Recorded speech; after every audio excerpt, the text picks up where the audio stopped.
Alright, so what happens is water from the tank is being boiled by the fire, and then the steam comes out into there, and then it goes into this. So whenever it goes up, whenever the back of it goes up, it actually gets a little, when the back of it goes down, it actually gets a little bit of steam, which pushes the piston forward. But then that pushes the piston back up, and then it doesn't get pushed forward. So it goes like this, and around, and around, and around. And that's how it goes. Faster than my finger.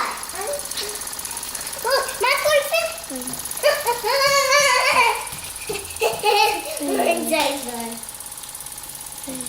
So far. There's no fire in there. Yeah, no, there is. There's no steam coming out. There's a fire. See? Over there. Yeah. It's going lightning fast! Faster than I'm in a plane.